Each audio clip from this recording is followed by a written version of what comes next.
Hai Kak Sana, sebelumnya aku mau ngucapin terima kasih untuk Kak Sana dan tim karena sudah menghadirkan podcast dari sana untuk kita-kita yang mungkin takut untuk menyampaikan sebuah pesan.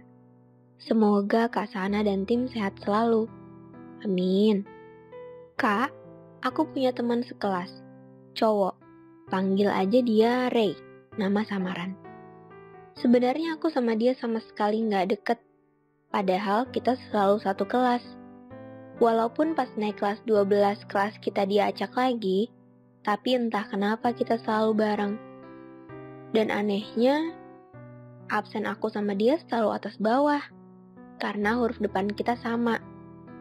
Kalau ujian, kita juga duduknya selalu deketan.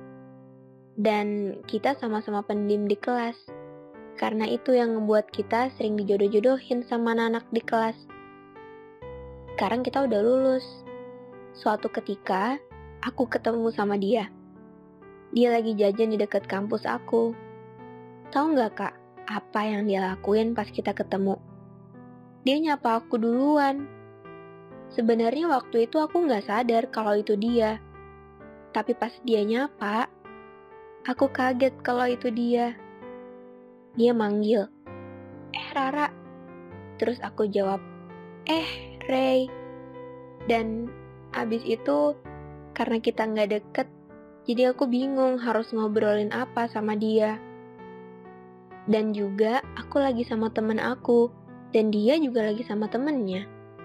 Pas udah jajannya selesai, karena dia udah nyapa aku duluan, aku beraniin diri buat pamit sama dia. Aku bilang, Ray, duluan ya. Dan dia jawab, iya Ra. Dan beberapa bulan kemudian setelah kita ketemu, dia DM aku. Rara, kenapa Ray? Ra, gue minta maaf ya kalau gue jahat sama lo pas SMA. Kalau lo nganggep gue orang baik, gue bersyukur. Kalau lo anggap gue jahat, gue minta maaf ya. Rara bilang, gak apa-apa kok Ray. Kenapa emangnya kok tiba-tiba minta maaf? Gak apa-apa, gue mau minta maaf aja biar hidup gue tenang. Gak apa-apa Ray, serius. Tapi lo beneran gak apa-apa? Gak apa-apa Ra. Oh ya udah kalau gak apa-apa. Sebenarnya aku gak pernah nganggep dia jahat Kak. Oh iya, karena kita sering dijodoh-jodohin sama anak-anak di kelas. Pas di kelas baru, dia jadian sama salah satu cewek di kelas.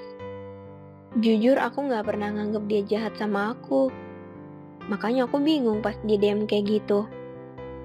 Tapi sekarang, aku pengen banget bisa deket sama dia.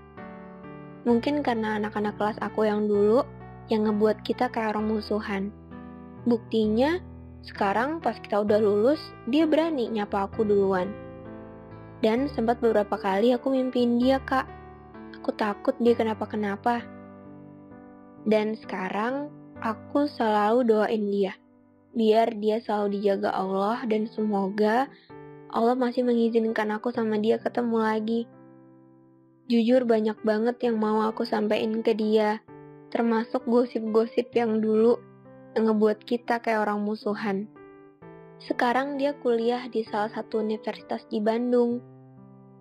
Dan untuk kamu, aku cuma mau bilang, jaga diri baik-baik. Semoga doa-doa aku nyampe untuk kamu.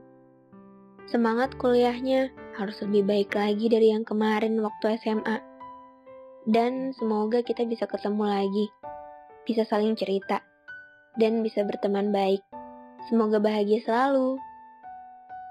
Itu dia pesan dari si Rara. Aku paham kenapa Rara kirim aku pesan ini.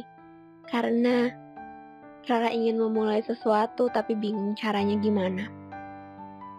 Kayak kita semua pernah gitu ya. Kita pernah mengagumi atau jatuh cinta sama seseorang, terus kita berharap ada sirine atau sinyal untuk membuat kita maju ke depan, atau mungkin nggak usah. Untuk tetap diam di tempat, atau mulai menuju ke sebuah tempat. Perasaan-perasaan menggantung antara iya atau enggak, antara ingin mengiyakan perasaan ini, tapi logika bilang kayaknya nggak usah. Ya, kita pasti pernah lah jatuh cinta ke seseorang, tapi bingung harus minta tolong sama siapa. Ingin dinotis, ingin dianggap ada keberadaannya, ingin dibalas pesannya, ingin disapa, ingin di DM lagi. Karena kadang ada perasaan, bukan ragu ya, bukan sesuatu yang menghalangi sih, cuman kita untuk mengartikan sebuah maksud sapaan tuh emang susah ya. Apalagi pesannya seperti ini, tiba-tiba menyapa, bilang minta maaf, bilang sesuatu yang membuat kita khawatir dengan percakapan selanjutnya. Apakah akan ada lanjutannya atau enggak? Apakah cerita ini adalah cerita pendek yang selesai dibaca sekali duduk?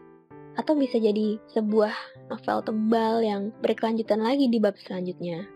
Kita nggak pernah tahu. Apalagi seorang perempuan. Kadang untuk mulai duluan, kita gengsi ya. Walaupun udah tahun 2020, kayaknya masih hal wajar kalau kita malu untuk memulai duluan segala sesuatu cerita itu. Apalagi takut kalau ngerasa, kok kayaknya gue terlalu ngejar banget ya.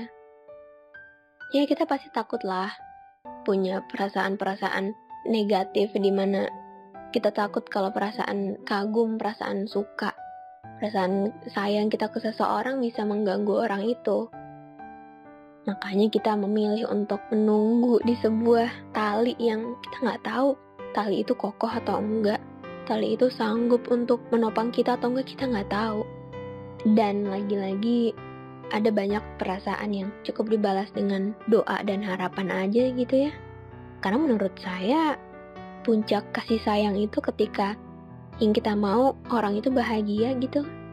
Karena kita sadar bahwa mungkin besarnya peduli, besarnya kasih sayang yang bisa kita kasih ke dia itu gak akan pernah cukup. Jadi yang bisa kita doakan adalah kebahagiaannya. Walaupun kebahagiaannya harus dari orang lain.